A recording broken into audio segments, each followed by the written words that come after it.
like Genungede that we have just here. It's something as a journey, a beautiful journey that I've been enjoying very much.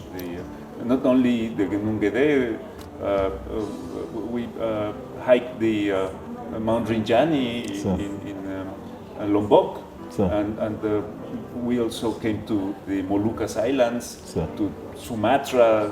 Sampurasun. And welcome to Ambassadors Talk.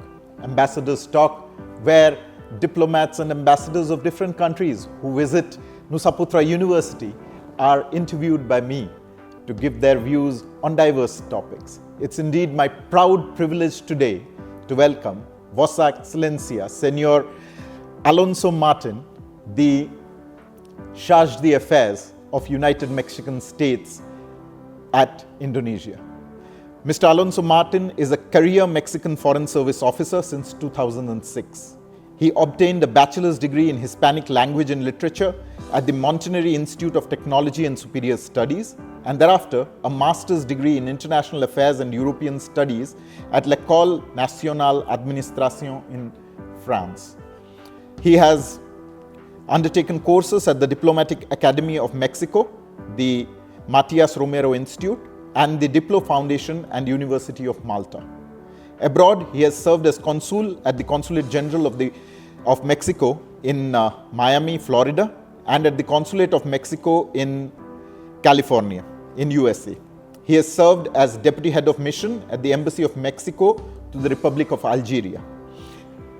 Back home at the Secretariat of Foreign Relations in Mexico, he has served as the Director of Hemispheric Affairs, Director General of Regional Organizations and Mechanisms. Currently, he is the Chargé d'Affaires at the Embassy of Mexico and represents Mexico to Indonesia, Timor-Leste, and the ASEAN. Welcome, sir, to the Ambassador Talk at Nusa Putra University. Thank you, David. Thank you for inviting me. This is a pleasure for being here and share with you what we're doing in the Embassy of Mexico. So, you have been in so many places during your diplomatic career of almost 20 years, and you are from South America. You have worked in North America. You've studied in Europe. You have been Deputy Head of Mission in Africa. And presently you are in Asia, in Indonesia.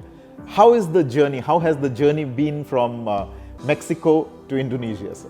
Well, it's extraordinary. It's the journey. It's always surprising. It's always there's always a new in front of us. We have to, aside from working in the embassy, we are in a different context. We have to do the effort of outgoing to outreach personalities, to outreach to the community, to outreach to the local government, and that's something that is passionate. I do my job with a lot of passion to represent Mexico. It's always a work that comes from the heart. Yes, sir. So, and after you have been in Indonesia, sir, and I've been talking to you about it, you are an avid trekker. You have been to Gunung Gede thrice, and you have been all over Java Island, at least, trekking everywhere. And how different do you find the lifestyle, the culture, the food especially, sir, from Mexico, and how do you adjust to it, sir? Well, the good thing about Indonesia is that the food is spicy. So that's something that we relate easily with Indonesia. Because in Mexico, you know, the food is also, we like it spicy, right? Sure. So being in the country, which is the source of the route of the spices, right? It's such a discovery. And well, I should say that for cooking Mexican food here in Indonesia, it's relatively easy because you can find all the spices needed, right? All the chilies, and even more than we have in Mexico. To be honest, Indonesian gastronomy is more spicy than Mexican.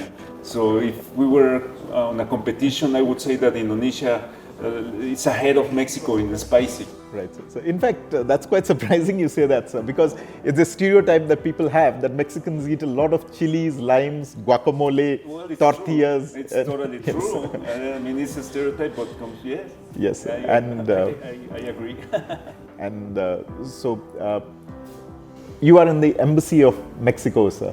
Can you please tell us something about what the embassy does and its role and what role the embassy envisages for itself in Indonesia?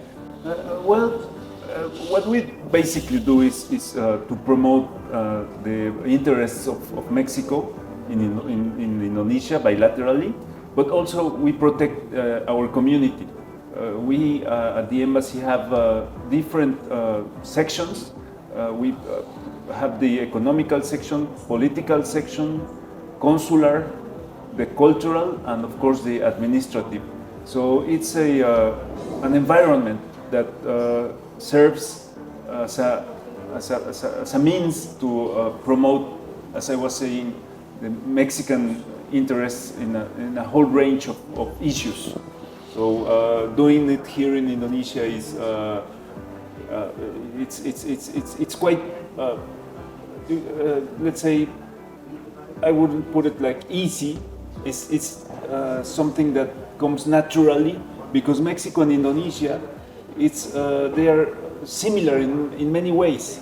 So to promote Mexico here, it's something that goes naturally. I would put it that way. Yes. So it's something that all my teammates in the embassy, those that are diplomats and those that are locally employed, we do it with passion. We do it with engagement. It is our interest to bring more Mexico to Indonesia. Right. So it's something that I've been doing for more than 3 years now in Jakarta. And as you were saying, the fact of going around Jakarta or Java or the 17,000 islands that this country is about, it's something that is overwhelming. It's a discovery to go to the mountains that are run across Java, like Gunung Gede that we have just here. It's something as a journey, a beautiful journey that I've been enjoying very much. Not only the Gunung Gede, we hiked the Mount Rinjani in Lombok, and we also came to the Moluccas Islands, to Sumatra, North Sumatra. I mean, this country, you can do so many things. It's amazing. It's an amazing country. I love it. That's very true, sir. So is Mexico. Mexico is an ancient civilization stretching back from pre-Columbian times to presently a middle power country and a very rapidly developing country, sir. So can you please, as a student of language, literature and culture, sir, can you please tell us something about the culture of Mexico and how Mexico has preserved its culture despite its rapid economic and development on the world stage and all the baggage that comes with it, sir, if you can. Exactly, it is our baggage. It is our baggage to travel around the world, to go, to bring the content of this baggage, of this heritage that comes from centuries and thousands of years before the arrival of the Spanish colonization in the 16th century. This happened when the Spaniards arrived in Mexico in 1521. There were civilizations already established in Mexico, such as the Aztecs or the better known Mayas, or the Olmecas, or the Chichimecas on the north of Mexico. So this is something that has been nourishing a heritage that it's alive. It's not something that is just only on a museum. It's something that you would go in Mexico and see the architectural heritage, as the famous pyramids in Teotihuacan, or the pyramids in the Mayan Peninsula, and then you will have the transition of this heritage towards a colonial architectural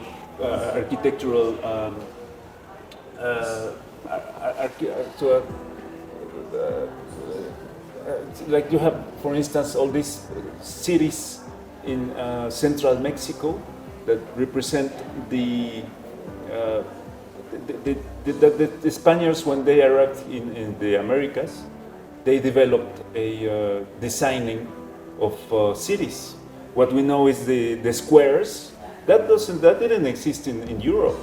Yes, the sir. Spaniards, they planned here From the Aztecs. They started developing their planning of cities, and they experimented it in the Americas. Now you see many historical cities in Mexico that have this grid plan. design, Yes, the sir. plan of city. There's planned cities in the 17th century, 18th century, and they are now many of these city centers part of the World Heritage. They are listed on the UNESCO list as they are as the ancient cities of the Aztecs. They are also listed in the UNESCO Heritage World List.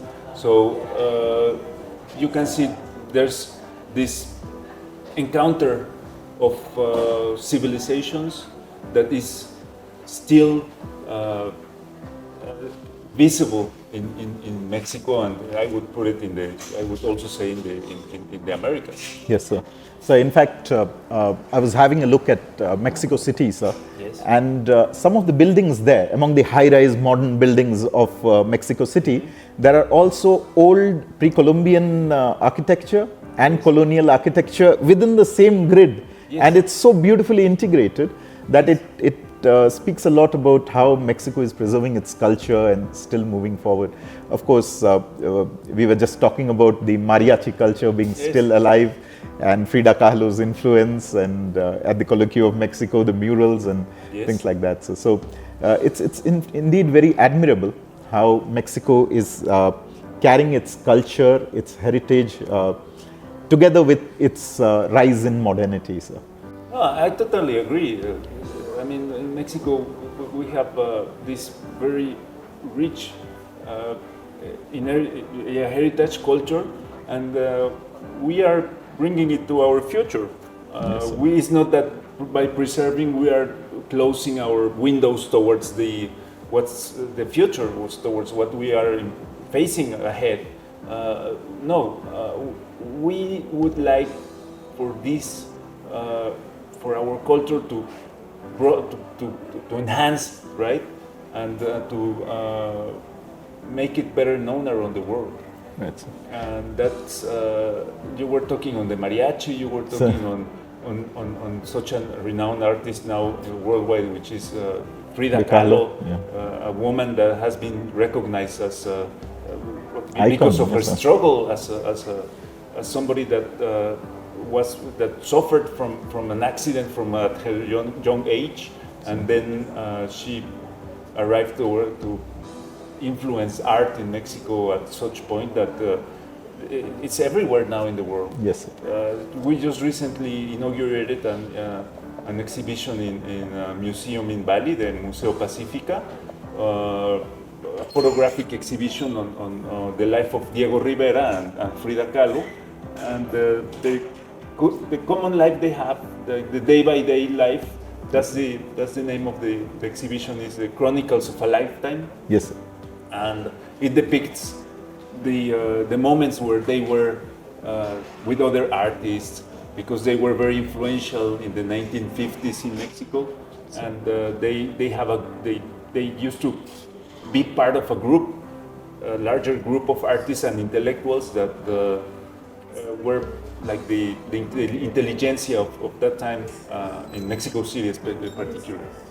So yeah, there's many things to talk about. Yes, sir. Sir, talking about the future, now coming from the past towards the future, Mexico is one of the countries that has taken the lead in environmental protection, in its positions in world fora for preserving the environment of the world, sir. How do you see the shared environment of entire humanity, and what is the vision of Mexico on this shared ecosystem, this environment that we have as a single human family, sir? I think this is a very, very interesting point. Well, first of all, I would share with the public that Mexico is a mega diverse country. It is a country where you can find very diverse environments on its territory, meaning that you have in the south a vegetation that is similar to what we see here in Java. It's tropical, but then as you go further north, you will start going to high plains, going up to from the 2000s to the 3000 meters above sea level. So these are plains in between a range of mountains on the west and on the east, and then that goes up to the north towards a desert, a full desert of sand in the Desierto de Sonora or in the deserts of Coahuila, bordering with the U.S. So you have the tropical, and then you have the plains, and then the desert. Yes, so it's a quite interesting territory to explore, and we are aware of that, and we want to preserve it. This is something that we as Mexicans are more and more engaged to preserve our environment by preserving the species, the plants. I think Mexican gastronomy is a result of this diversity. So since Mexicans love good food, I mean, we like also to preserve what we have in our territory. Right. So I think it's interlinked, it's intertwined. I think that it's a mental makeup. Yes, I mean, probably making connections that. But anyways, Mexico is of course part of the Paris Agreement, for instance, and Mexico is promoting the environmentalism movement in multilateral fora, and of course, as Indonesia, we would like to cooperate with Indonesia to exchange experiences in preservation. We were just talking on exploring possibilities for the geopark, the Sukabumi Geopark. Chelatu, yes. Chelatu? Yes. And then find ways to exchange experiences in Mexico and in Indonesia. Exactly. So this brings me to a question that is, as you saw, sir, today, there are a lot of students. We have a large proportion of students here are girls, and they are very keen about, and all students in general are very keen about the possibility of exchange, visiting Mexico, maybe student exchange, maybe learning Spanish language. So if you can just tell us how they can go about it, if you have any pointers towards that. Yes. Of course, this is the first time I come to Sukabumi and to this university, and I hope that this visit will be the first step towards enhancing collaboration with the students, with the academia from the Nusa Putra University. And we were talking on providing materials and content in Spanish for the students to get more and more familiar with Mexican culture and the way Mexicans speak Spanish, right? Which is in Mexico. Not only we speak Spanish, but there's almost 63 languages spoken in this territory. But the Spanish is the most spoken. It's like let's say, lingua franca, right, in Mexico. And we would, of course, we are eager to share with the Nusa Putra students the Spanish way of speaking, the Mexican way of speaking Spanish. Right, sir. Sir, thank you so much for coming to Ambassador Talk, sir. We wish you all the best in all the great endeavors that you are undertaking for building bridges between two continents, Asia and South America. and we hope that you visit Nusa Putra University soon again, sir. Thank you so much. Thank you very much, Welcome, sir. David. It was my proud privilege to interview Mr. Martin Alonso, the Chargé d'Affaires of the United States of Mexico, here today at Nusa Putra University. For more Ambassadors Talk, please keep watching this channel. Thank you. Till we meet again, Sampurasun.